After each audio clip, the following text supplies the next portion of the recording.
Post traumatic stress disorder അല്ലെങ്കിൽ PTSD നമ്മൾ മലയാളികൾക്കിടയ്ക്ക് ഏറ്റവും കോമൺ ആയിട്ട് കണ്ടുവരാറുള്ള ഒരു മാനസിക പ്രശ്നമാണ്. കഴിഞ്ഞ വീഡിയോയിലൊക്കെ ഡിസ്കസ് ചെയ്ത ഡിപ്രഷനും ആങ്സൈറ്റിയും ഒക്കെ ഒരു പക്ഷേ ഇതിന്റെ ആഫ്റ്റർ എഫക്റ്റ് ആയിട്ട് വന്നു ചേരാറുണ്ട്. പലപ്പോഴും അങ്ങനെയാണ് കാണുന്നത്. ഒരാൾ ട്രീറ്റ്മെന്റ് എടുക്കാനായിട്ട് വരുന്നത് ഡിപ്രഷനോ ആങ്സൈറ്റിക്കോ വേണ്ടിയിട്ടായിരിക്കും. നമ്മൾ സംസാരിച്ച് വരുമ്പോൾ ഒരു പക്ഷേ ജീവിതത്തിൽ ഏതെങ്കിലും ഒരു ഘട്ടത്തിൽ ഉണ്ടായിട്ടുള്ള ഒരു ട്രോമാറ്റിക് ഇൻസിഡന്റുമായിട്ട് ബന്ധപ്പെട്ടിട്ടായിരിക്കും ഈ ഡിപ്രഷനോ ആങ്സൈറ്റിയൊക്കെ ഉണ്ടായിരിക്കുന്നത്. അപ്പൊ നമുക്ക് സോൾവ് ചെയ്യണമെന്നുണ്ടെങ്കിൽ ആ ഇൻസിഡന്റിൽ നിന്ന് തന്നെ സോൾവ് ചെയ്ത് വരേണ്ടതായിട്ടുണ്ട്. PTSDയുടെ ലക്ഷണങ്ങളെ പൊതുവെ നമുക്ക് 4 കാറ്റഗറി ആയിട്ട് ഡിവൈഡ് ചെയ്യാം. അതിൽ ആദ്യത്തത് ഇൻട്രൂഷൻ ആണ്. ഇൻട്രൂഷൻ എന്ന് വെച്ച് കഴിഞ്ഞാൽ റീ എക്സ്പീരിയൻസ് ചെയ്യുക. ഈ ഒരു ട്രോമാറ്റിക് ഇൻസിഡന്റ് നമുക്ക് തന്നിട്ടുള്ള ഒരുപാട് വിഷ്വൽസ് ഉണ്ടായിരിക്കാം, സൗണ്ട് ഉണ്ടായിരിക്കാം, അതുമായിട്ട് ബന്ധപ്പെട്ട ഫീലിംഗ്സ് ഉണ്ടായിരിക്കാം. ഇത് ജീവിതത്തിൽ മറ്റേതെങ്കിലും ഒരു ഘട്ടത്തിൽ നമ്മൾ റീ എക്സ്പീരിയൻസ് ചെയ്യും, വീണ്ടും അത് വരുന്നതായിട്ട് തോന്നും. ഇത് പല വിധത്തിൽ വരാമല്ലോ. ഓർമ്മ വരാറുണ്ട്. ഓർമ്മ വരുന്ന സമയത്ത് നമുക്ക് വിഷമമോ ദേഷ്യമോ അങ്ങനെ പല കാര്യങ്ങൾ വന്ന് കമ്പൈൻഡ് ആയിട്ട് ആങ്സൈറ്റി കൂടിയിട്ട് സ്റ്റക്കായി പോകാനായിട്ടുള്ള ചാൻസ് ഉണ്ട്. പിന്നെ വേറെ വിധത്തിൽ എന്ന് വെച്ചാൽ നമ്മൾ അതിനെക്കുറിച്ചുള്ള സ്വപ്നങ്ങൾ റെഗുലർ ആയിട്ട് കണ്ട് നമ്മുടെ ഉറക്കമൊക്കെ ഡിസ്റ്റർബ് ആകാനായിട്ട് ചാൻസ് ഉണ്ട്. ആ ഇൻസിഡന്റ് അതേപോലെ തന്നെ നമ്മുടെ ഓർമ്മയിൽ വരണമെന്നില്ല. ആ സമയത്തുണ്ടായിട്ടുള്ള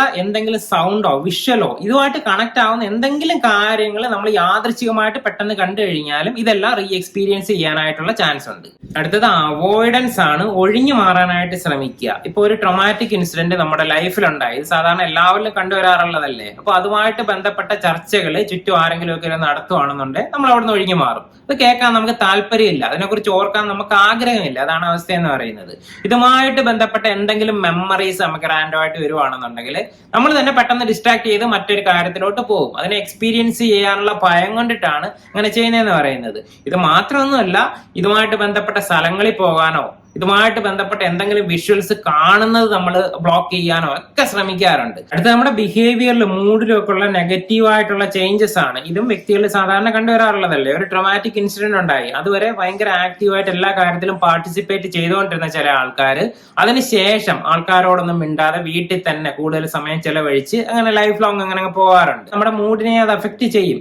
ചിലപ്പോൾ ഇൻസിഡന്റിന് മുമ്പ് വളരെ ഹാപ്പി എനർജറ്റിക് ആയിട്ടുള്ള ഒരു വ്യക്തി ആയിരിക്കും. ഇതിനുശേഷം ആളുടെ മൊത്തത്തിലുള്ള മൂഡ് ചേഞ്ച് ആകുന്നു, സാഡ് ആകാം, ഡിപ്രസ്ഡ് ആകാം, എനർജി ഭയങ്കര കുറവ്, ഒരു കാര്യത്തിനും വിളിച്ചാൽ പുറത്തോട്ട് വരാതിരിക്കുക, ആ ഒരു അവസ്ഥയിലോട്ടൊക്കെ പെട്ടെന്ന് പോകാറുണ്ട്. ലാസ്റ്റ് ഹൈപ്പർ സെൻസിറ്റിവിറ്റി ആണ്. വളരെ ചെറിയ കാര്യങ്ങൾക്ക് അപ്രതീക്ഷിതമായിട്ട് പെട്ടെന്ന് റിയാക്ട് ചെയ്യുക. വിഷമമായിരിക്കാം, സന്തോഷമായിരിക്കാം, ഇമോഷൻസ് മാറി മാറി വരാനായിട്ടുള്ള ചാൻസ് ഉണ്ട്. ബാക്കിയുള്ളവർക്ക് വളരെ നോർമലായിട്ട് വളരെ ചെറിയ കാര്യമായിട്ട് തോന്നുന്ന കാര്യങ്ങൾ ഈ വ്യക്തികൾക്ക് വളരെ വലിയൊരു കാര്യമായിട്ടായിരിക്കും അഫക്ട് ചെയ്യുന്നതെന്ന് പറയുന്നത്. PTSD ഉണ്ടായതിനു ശേഷം ബാഡ് ഹാബിറ്റ്സ് സ്റ്റാർട്ട് ചെയ്യുന്ന ഒരുപാട് പേരുണ്ട് കേട്ടോ. ലവ് ഫെയിലിയർ ഒക്കെ ഉണ്ടായി കഴിഞ്ഞാൽ മദ്യപാനം സ്റ്റാർട്ട് ചെയ്യുന്നവരില്ലേ. ഒരു സമയം കഴിയുമ്പോൾ ഇവരുടെ കൺട്രോളിലല്ലാതെ പോവുകയും അഡിക്ഷൻ ആയിട്ട് മാറുകയൊക്കെ ചെയ്യും. PTSD കേരളത്തിൽ കോമൺ ആണെന്ന് പറയാൻ കാരണം ഒരുപാട് ട്രോമാറ്റിക് ഇൻസിഡൻസിൽ കൂടാണ് നമ്മുടെ ഡെയിലി ലൈഫ് കടന്നു പോകുന്നതെന്ന് പറയുന്നത്. നമുക്ക് നേരിട്ട് എക്സ്പീരിയൻസ് ചെയ്തില്ലെങ്കിൽ പോലും ന്യൂസിലൂടെ ഏതെങ്കിലും വിധത്തിൽ നമ്മളിലേക്ക് ഇതെല്ലാം എത്തിപ്പെടാറുണ്ടല്ലോ. അത് അപകടങ്ങളാകാം, നാച്ചുറൽ ഡിസാസ്റ്റേഴ്സ് ഇപ്പോഴും വന്നുകൊണ്ടിരിക്കുകയല്ലേ. വെള്ളപ്പൊക്കം ഉണ്ടാകാറുണ്ട്, മണ്ണിടിച്ചിൽ ഉണ്ടാകാറുണ്ട്,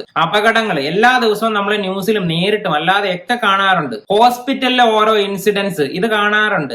ഡൊമസ്റ്റിക് വയലൻസ്, പീഡനങ്ങൾ അനുഭവിച്ചുകൊണ്ടിരിക്കുന്ന ഒരുപാട് പേര് നമുക്ക് ചുറ്റുമില്ലേ. അതെല്ലാം ട്രോമാറ്റിക് ഇൻസിഡന്റ് ആയിട്ട് തന്നെയാണ് മാറാറുള്ളത് എന്ന് പറയുന്നത്. നമ്മൾ ഒരുപാട് സ്നേഹിക്കുന്നവരുടെ വേർപാട്, ചിലപ്പോൾ ഒരു മരിച്ചു പോകാം, ചിലപ്പോൾ ഒരു മിസ്സിംഗ് ആകാം, അല്ലെങ്കിൽ നമ്മൾ ഇട്ടിട്ട് പോകാം. ചൈൽഡ്ഹുഡ് ട്രോമ നമ്മൾ മലയാളികൾക്കിടയ്ക്ക് വളരെ കോമൺ ആയിട്ട് കണ്ടുവരാറുള്ളതാണ്. ചൈൽഡ്ഹുഡ് ട്രോമ എന്ന് പറയുന്നത് എപ്പോഴും ഒരു റേപ്പോ അല്ലെങ്കിൽ അപകടമോ ഒക്കെ ആകണമെന്ന് യാതൊരു നിർബന്ധവും ഇല്ല. ഇമോഷണൽ ആയിട്ടുള്ള ട്രോമയെ കൂടാണ് ഡെയിലി ലൈഫ് കുട്ടികളെ കടന്നു പോയിക്കൊണ്ടിരിക്കുന്നത്. എഡ്യൂക്കേഷൻ സിസ്റ്റം തന്നെ അങ്ങനെയല്ല ഡിസൈൻ ചെയ്ത് വെച്ചേക്കുന്നത്. ഒരുപാട് സ്ട്രെസ്സും പ്രഷറും ഒക്കെ ആണ്. അല്പം ഒന്ന് മാർക്ക് കുറഞ്ഞാൽ പോലും കുട്ടികൾ പേടിച്ച് വീട് വിട്ടു പോകുന്ന അവസ്ഥയൊക്കെ ഉണ്ടാകാറുണ്ട്. അതെല്ലാം അതിനു മുമ്പ് ഉണ്ടായിട്ടുള്ള ട്രോമയിൽ നിന്ന് എസ്കേപ്പ് ആകാൻ വേണ്ടിയിട്ടുള്ള കാര്യങ്ങളായിരിക്കാം.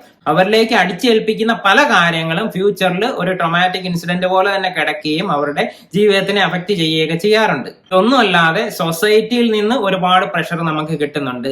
പലപ്പോഴും പല സിറ്റുവേഷനിലും നമ്മൾ സ്റ്റക്കായി പോകാറില്ലേ. അതെല്ലാം ഒരുപക്ഷെ ട്രോമയായിട്ട് മാറാറുണ്ട്. ഒരുപാട് സാധ്യതകൾ ഇവിടെ പറഞ്ഞെങ്കിലും ഈ ഒരു സെയിം ഇൻസിഡന്റ് തന്നെ പല വ്യക്തികളിൽ പല ഇമ്പാക്ട് ആയിരിക്കും ഉണ്ടാക്കുന്നത്. എല്ലാവർക്കും ഇത് ട്രോമാറ്റിക് ഇൻസിഡന്റ് ആയിട്ട് മാറണമെന്ന് നിർബന്ധമില്ല. നമ്മളുടെ മനസ്സിനെ അത് എത്രത്തോളം സ്വാധീനിക്കുന്നു എന്നുള്ളതിനെ ആശ്രയിച്ചിട്ടാണ് അതൊരു ട്രോമാറ്റിക് ഇൻസിഡന്റ് ആയിട്ട് മാറുന്നത്. പോസ്റ്റ് ട്രോമാറ്റിക് സ്ട്രെസ് ഡിസോർഡർ അല്ലെങ്കിൽ PTSD എന്ന് പറയുന്നത് 100% പരിഹരിക്കാൻ പറ്റുന്ന ഒരു മാനസികാവസ്ഥ മാത്രമാണ്. ഒരിക്കലും ഇതിനെ ഒരു രോഗമായിട്ട് പറയാൻ ഞാൻ ആഗ്രഹിക്കുന്നില്ല. രോഗമല്ല, ഒരവസ്ഥയാണ്. നമ്മുടെ ജീവിതത്തിൽ ഏതോ ഒരു പ്രായത്തിൽ ഏതോ ഒരു സമയത്ത് ഉണ്ടായ ഒരു പ്രോബ്ലത്തിനെ മാനേജ് ചെയ്യാനായിട്ട് നമ്മുടെ മനസ്സിനൊപ്പം പറ്റിയില്ല. നിങ്ങൾ എപ്പോൾ തീരുമാനിക്കുന്നു ഇതിനകത്തുനിന്ന് മാറി പുതിയ രീതിയിലോട്ട് വരണമെന്നുള്ളത്, തീർച്ചയായിട്ടും ഒരു തെറാപ്പി സപ്പോർട്ട് എടുത്തു കഴിഞ്ഞാൽ ഒരു 3-4 സെഷനിൽ പൂർണ്ണമായിട്ടുള്ള റിക്കവറി പറ്റും. റിക്കവറി എന്ന് മാത്രമല്ല, നിങ്ങൾ ഒരു പക്ഷേ നേരത്തേക്കാട്ടിൽ അടിപൊളിയായിട്ടുള്ള ഒരു അവസ്ഥയിലായിരിക്കും വരുന്നതെന്ന് പറയുന്നത്. കാരണം ഇതേപോലുള്ള ഇൻസിഡൻസ് നമ്മളെ സ്ട്രോങ് ആക്കുകയാണ് ചെയ്യുന്നത്. നമ്മൾ വീക്കായി പോകുന്നത് നമ്മളെപ്പോൾ സപ്പോർട്ട് ചെയ്യാൻ ആരും ഇല്ലായിരുന്നു. സപ്പോർട്ട് എടുക്കുക പറ്റുന്നില്ല എന്നുണ്ടെങ്കിൽ എടുത്തു കഴിഞ്ഞാൽ ഓക്കെ ആവും. അതിനകത്ത് ഡൗട്ട് ഒന്നും വേണ്ട. നിങ്ങൾ ഇങ്ങനെ മറഞ്ഞിരുന്ന് അഡ്ജസ്റ്റ് ചെയ്ത് ജീവിക്കുമ്പോൾ നിങ്ങളുടെ ജീവിതത്തിന്റെ നല്ലൊരു പാർട്ടാണ് നഷ്ടപ്പെട്ടു പോകുന്നതെന്ന് ആലോചിക്കുക. നിങ്ങളുടെ മാത്രമല്ല, നിങ്ങളുടെ സ്നേഹിക്കുന്നവർക്കും ഇതൊരു വിഷമം തന്നെയാണ്.